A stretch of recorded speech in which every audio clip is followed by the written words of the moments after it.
Fala pessoal, eu sou Mauro, economista do Porquê, e começa agora mais um episódio do Economista em Tudo.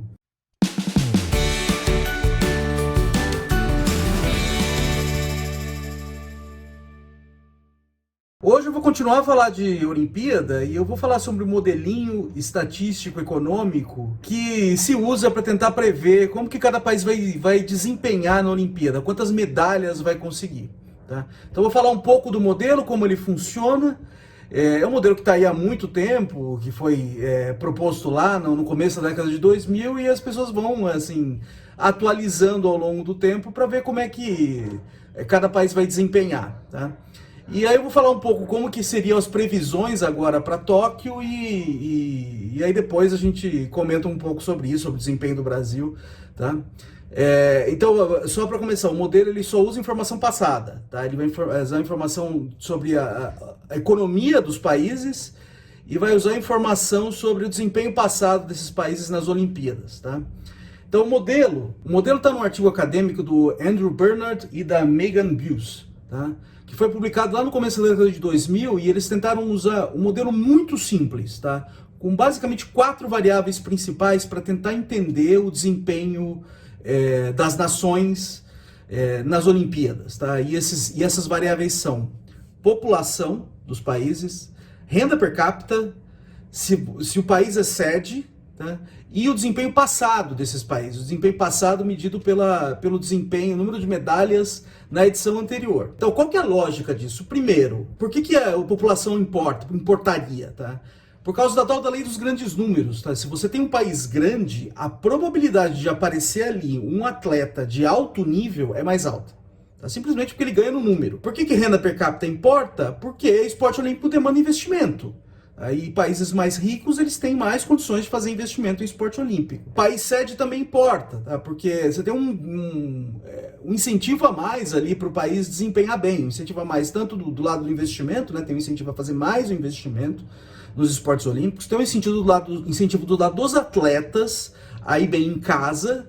Tá? E também tem a pressão nos juízes, a torcida também, né? A torcida afeta incentivando os próprios atletas e também afeta botando pressão nos juízes.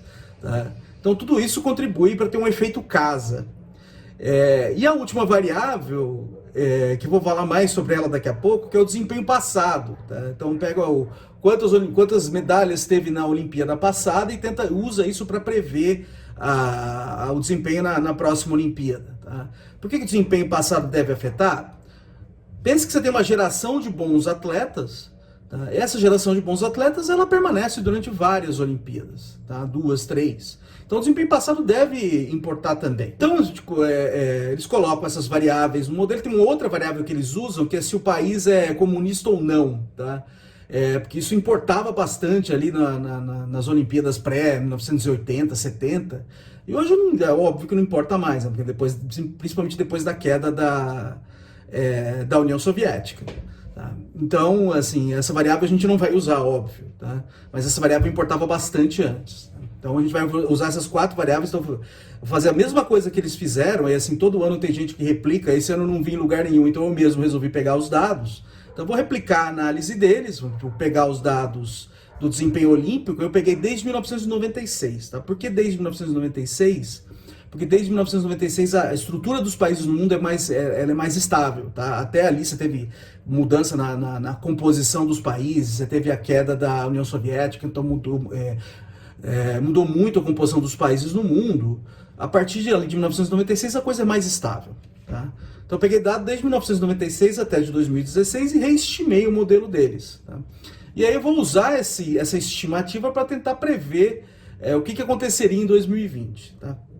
Primeiro, todas as variáveis elas vão no sentido que a gente espera. Tá? Todos têm o sinal que a gente espera. Então, impacto, população, renda per capita por exemplo, e se o país é sede ou não, tudo isso impacta positivamente no número de medalhas. Além disso, também o desempenho passado importa bastante. Tá? Então, ainda que o sinal vá no sentido correto, quando você olha para a magnitude, o desempenho passado ele é de longe a variável que mais importa. Tá? Então, basicamente, se você vai prever a quantidade de medalhas que um país vai ganhar, você está basicamente usando o desempenho na Olimpíada anterior. Tá? Isso é a coisa mais importante para explicar. Então, a hora que a gente vai tentar prever, de fato, o que aconteceria em Tóquio, isso vai ser legal porque, assim, essa Olimpíada não é uma Olimpíada típica. Então, é legal a gente olhar para ver como é que o modelo desempenha também, né? Então, quando a gente vai tentar prever, estou basicamente prevendo, em grande parte, com base na informação passada, tá? Então eu vou estar mostrando aqui os resultados da nossa previsão, que está num texto que a gente publicou durante a semana, tá? Então a gente vê coisa muito parecida, os resultados, assim, para os 20 primeiros aqui no caso, né? Os resultados são muito parecidos com o que aconteceria, do que aconteceu na Olimpíada de 2016 no Rio, tá? Aliás, acho que eu esqueci de mencionar o que eu usei para prever. Eu usei a renda per capita em 2019, a população em 2019, a gente tem, para a maioria dos países, a gente tem dados ali para 2019, não usei para 2020 porque, assim, para muitos países a gente não tem o dado fechado ainda, tá? Então usei para 2019 e eu imputei a sede para o Japão, tá? O país sede para o Japão, e eu usei o desempenho em 2016 para tentar prever, usar como desempenho passado para tentar prever 2020. Tá? Então, a hora que a gente olha para os dados, a gente vê um desempenho muito parecido com o do Rio, para os países. O que muda, alguns países aumentam, a maioria dos países que estão mostrando aí aumenta um pouquinho, no Brasil, por exemplo, aumenta 2 medalhas, iria de 19 para 21, aumenta um pouquinho porque tem mais medalha em jogo. Tá? O modelo é estimado na proporção de medalhas que um país ganha. E assim, a hora que a gente prevê, por exemplo, o Brasil ganhou 2% das medalhas em 2016. O modelo prevê que ganharia mais ou menos 2% das medalhas. Como tem mais medalha em jogo agora, aumenta um pouquinho o número de medalhas previstas. Tá? Então é isso, assim, no fim das contas, a variável mais importante para prever é o desempenho passado. E que, assim, como economista é uma coisa um pouco frustrante, né? Porque a gente não está entendendo de fato o que está acontecendo, só está prevendo pelo desempenho passado. Então, basicamente, eu estou falando que um país vai bem porque ele sempre foi bem.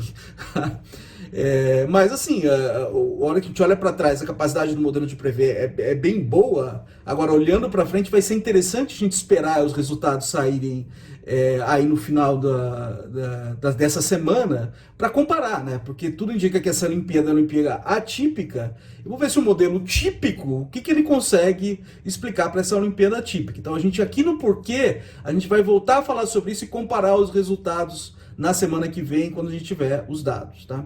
Outra coisa que eu esqueci de falar aqui, que acho que é legal mencionar, o que acontece quando você tira essa variável de desempenho passado? Você não usa ela para prever, tá? Aí o modelo só está usando população, renda per capita e o fato do país ser sede ou não. A ordem dos países ele prevê relativamente bem ainda, tá? Mas, assim, a quantidade ele não prevê bem, tá? A dispersão ela é muito menor. E aí aparecem umas coisas, por exemplo, a Índia apareceria como um país que ganharia muita medalha, tá? Por quê? Porque a Índia é um país muito grande, então ganharia naquela variável de população, tá? Mas a Índia não ganha nada de medalha, assim, acho que olha para o quadro de medalhas é muito pouco, é quase zero, na verdade. Então, por isso que quando a gente coloca o desempenho passado, ele consegue explicar bem mais da dispersão, tá? Ainda que essas outras variáveis, elas consigam pegar até bem o ranking, tá? Mas elas não pegam bem a dispersão. É isso aí, pessoal. Muito obrigado por ter assistido o vídeo. A gente volta a conversar mais na semana que vem. Dá uma olhada no nosso canal www.porque.com.br. Tem bastante conteúdo lá. A gente também está nas redes sociais. Está aqui no YouTube, no Facebook, no Instagram e no Twitter. E é isso aí. Até semana que vem. Um abraço.